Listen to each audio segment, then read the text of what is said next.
Hi, everyone. My name is Julia Neumann. I'm here with the Friends Committee on National Legislation, here to tell you how to schedule an in-district lobby visit. Many of you are participating in some of our upcoming lobby days, including our community lobby day this December, and I'm so excited to help you make these lobby days as successful as they can be. So I hope that I can use this time to answer any questions that you have about lobbying and make sure you get a really good picture of everything that you can do to help make your lobby visit as successful as possible. So it's going to be, I think, really great. If you have any questions in the duration of this call, you can go ahead and send me an email at julia@fcnl.org, julia@fcnl.org. And that way you can, at the end of this call, I can go ahead and answer any more specific questions that kind of the general outline of what to do doesn't answer.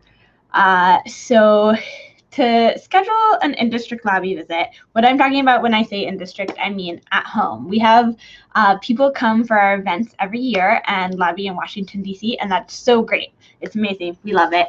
But we also recognize that, first of all, lobbying is a year-long relationship, and you can't be in Washington, D.C. every day, and we don't want you to be, because then you wouldn't be constituents. The other thing that we know is that everybody can't come to Washington, D.C. We don't expect you to. We would love for our network to be deeply engaged in their district offices around the country, be it with their House members or their Senate offices. So for this, we're going to be talking about both of those. My kind of sample visit request is for a House office, but you absolutely can make requests with your Senate offices as well, of course. So you have to write up a request to send in, and the request should include the following things: the issue you're interested in talking about, where you want to meet, when you want to meet, and who will be attending the meeting. And so I have right here on my screen a sample request that you can see. Let's see, sharing. Yes. So as you can see, I hope the quality is a little bad, but this is a request to the Louisville, Kentucky, my hometown.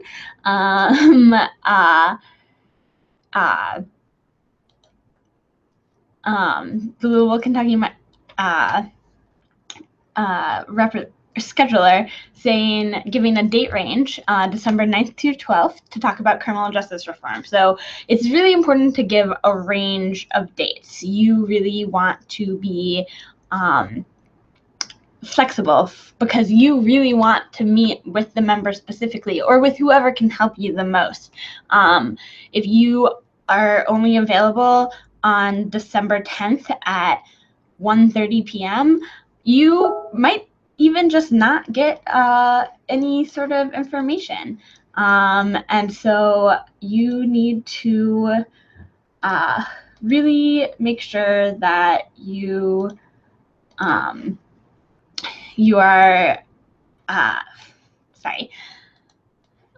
you are being flexible and honest about all of the different times you're available.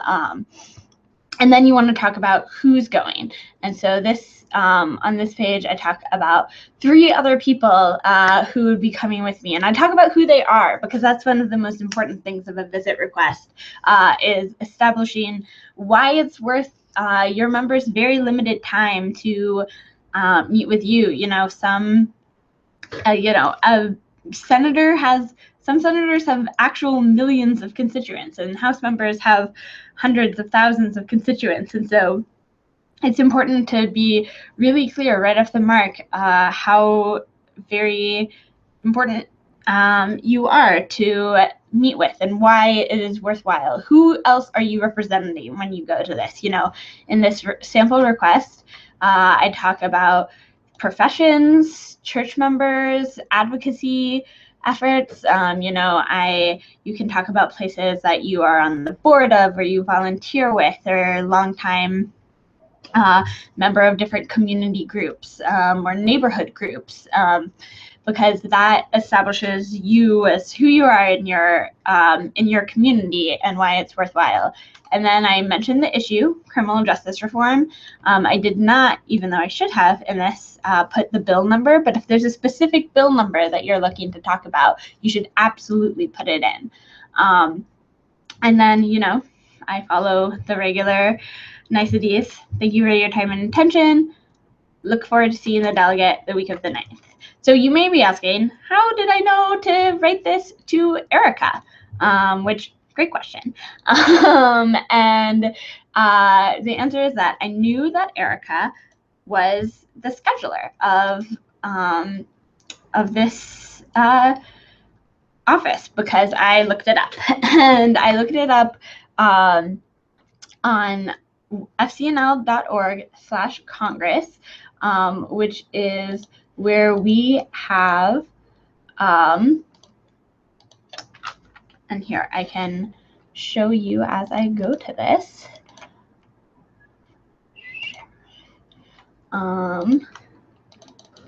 fcnl.org/Congress. And here we are. You can go to the staff lookup tab and enter your zip code. 40207 is my home zip code, or it was. And here you get the option to go to any of your pages. So say I want to make a meeting with Senator Paul. I click on his picture and I go over to the staff tab. And the staff tab has in it his scheduler, Samara Hevron.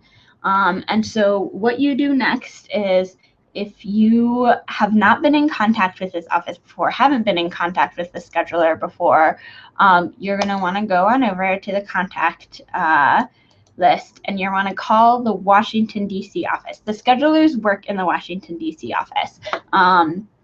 There are more district offices. If you are looking to just visit with staff at a local district office, you can call the district office and try to make a meeting. But if you want to meet with the member, it's very important that you call his main scheduler, because they are the people who are the gatekeepers, really. And so you want to go ahead and give that office a call and ask for their email address. There are kind of typical form emails, but they don't always work. Some people have very common names. Sometimes the scheduling office actually uses its own email address, something like schedule@house.gov or Hoyer scheduling at house.gov is one I heard recently. So you want to call and ask for their email address or ask for their contact information. Sometimes, so what I would do is I would call and say, I'm a constituent looking to make a meeting with the representative, and I'm hoping to get in contact with his scheduler, Erica. Do you have her email address? And the person at the front desk will give it to you usually. If they don't give it to you or send you to voicemail, just kind of go along with it. Go along with whatever they're saying, because that usually means that they have a different office protocol than average. That doesn't happen very often, though. They usually give you the email address, let you send it out, and you're good to go. If they do have a separate office protocol, if they say, you actually have to send in a request via the web form or something like that, listen to it. That is my greatest advice. Most offices have web forms where you can request visits, and it's very hard to hear back from those forms. They fill up really quickly. It's hard for people to sort out spam in them, and so they ignore them. But some offices are very, very committed to it, and if you get to an office that feels that way, you have to follow through, because otherwise they'll just ignore your request. So make sure that you are following through and doing that. So yes, make sure to listen to them, but email the scheduler. If for some reason you're having trouble contacting the scheduler, go ahead and reach out to me here at FCNL. The resident lobby visit scheduling master, I've scheduled thousands in my 3 years here now at FCNL. I do have the contact information of most of the scheduling offices, and I can help you if for some reason the office is being evasive or causing problems. I'm happy to help connect you. And so once you've put in this request, once you've sent this email with all of your information, with your wide range of dates, make sure that you follow up. This is the most important piece of advice I can give, very honestly. I know I had someone talk on the phone to me today that said, is there something we can do besides call a lot? And the answer is yes, there's several things that you can do, but in reality, it takes on average 7 back and forths to set up a meeting, and the first 3 of those are usually just outright outreaches by the constituent. Congressional staff are incredibly busy. Congressional staff members, schedulers are absolutely nuts. And you want to be aware of that. And don't be persistent. You really do have the right to meet with them. It's within their best interest to meet with you, but you have to make that clear and show a little bit of commitment. So it is a little bit of a challenge, but really do persevere. Send a quick follow-up email. My favorite is I literally just say one that's something like, "Hi, Erica.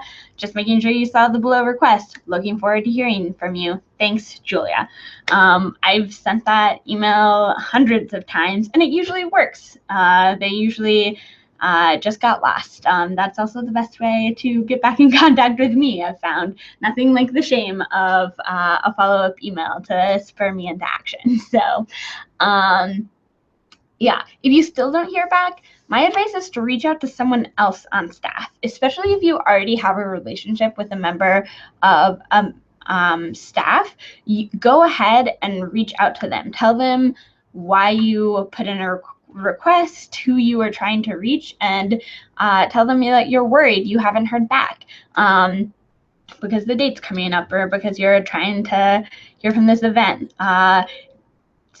Congressional staff are there to serve constituents, and they will move into action if they have an existing relationship with you to make sure that it's taken care of. They really, really value constituent relationships, especially people who are repeated activists. So really make sure to reach out. Even if it's somebody who you've talked to about a different issue, they can help get you in contact with the person who does work on the issue you work on, or contact with someone, or they'll reach out to the scheduler themselves and say, hey, make sure you help this person. And that usually gets things moving. And then, yeah, otherwise, call the front desk, ask to be transferred to their voicemail, call their DC office, or call people in the district office and say, I put in a request with the scheduler and I still haven't heard back. Can you help me? And the district office will often do so because their main job is constituent helping. So, yeah.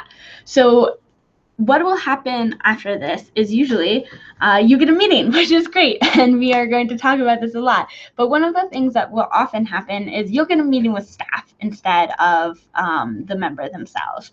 This is bad luck, obviously, but hopefully not permanent. You may get meet with staff this time, but next time have a visit. But my advice to you is that you need to make sure whoever you're meeting with, especially in district offices, is versed on the issue. You're going in with an issue-specific request. So not only should you be sending them all the information about the legislation you're talking about in advance, if you can, but you also want to make sure that you are going ahead and asking even for either the state director or the district director or to join in on the meeting or be at the meeting, or you can ask for the legislative assistant who works on the issue to call into the meeting and arrange it around their schedule. because it really is important that you're talking to someone who cares and knows about the issue, so that you can help move this forward. We really, the legislative assistant and the state director are the biggest advocates to the members themselves about the positions that members should take on the issue and the work that they can do. And so making sure that you're sharing your stories and the needs of your community with those people who are making the important decisions, it's really important. And so I really urge you to make sure that that is happening. Yes, sorry, I'm trying to just see what questions we're asking. So yes, that's really important. So now many of you are watching this because you are coming to the Community Lobby Day. And so I have kind of a few specific tips and tricks talking about this upcoming Lobby Day in December. As you know, the dates of it are a little weird. It says we're telling people December 10th, but that's a Saturday when offices are usually closed. But members of Congress are actually only home from about the 9th or on the weekends during when they're in session. They will be in session. They are supposed to be passing a budget deal by the 9th and leaving the weeks after to finish up anything else that they need to get done before Congress goes home for Christmas and becomes a whole new Congress. And so they are not going to be home for a lot of those weekdays. So because we want people to be meeting with the members themselves, and because we'll be having people attending our annual meeting asking for the members themselves to meet with them in the month of December, we're asking you to request from the 9th, which is a Friday, to the 12th, which is a Monday, and ask for any of the days in between. If you are organizing this with your meeting or church, you can invite the member to your meeting and say, we'd love to have them come visit the meeting and talk to us on that Sunday about why we care so deeply about this. That's a great opportunity for them to reach out to a new group of people and for your whole meeting to get involved in this issue. If you are just trying to organize 3 or 4 people to go on this visit, you'll most likely get a visit on Friday afternoon or Monday morning, and just kind of expect that. But do know that it is possible to have weekend visits, be they, on Saturday or Sunday. It just depends on how the congressional office works and how they are scheduling things. So yes, please try your best to be flexible. It is it's a process that is totally dependent on the legislator themselves and the policies of their office. There are 535 of them and a couple of delegates as well. So unfortunately, there are no hard and fast rules, but just listen to what the offices are saying to you and try really hard to work with them and what they are offering you in terms of the member schedule and their flexibility. So that is all that I have for you in terms of my advice, but I'm checking my email right now. I apologize. But yes, you can email me right now. Any questions at julia@fcnl.org. I'll stay on this video for a few more moments. I will answer anything that you email me. Other than that, I'm very, very excited about this Community Lobby Day. I'm just truly thrilled at how responsive the FCNL community has been to this idea. We've never organized a big local lobby day like this before. And so to see all of your passion for sentencing reform be turned into actual lobby visits is is a real delight, and I'm so excited to see the results of what's happening. And I really deeply encourage you to reach out to your community, to your church, to your friends who are interested in this issue, and ask them to come on this visit with you, and hopefully we will be really giving you the resources that you need in order to do that. So it looks like no one has any questions. If you do have questions and I have missed them for some reason, please email me. Again, julia@fcnl.org. I am so happy to answer all your questions, and I am so excited to be working with all of you to help schedule this. So thank you so much. Bye.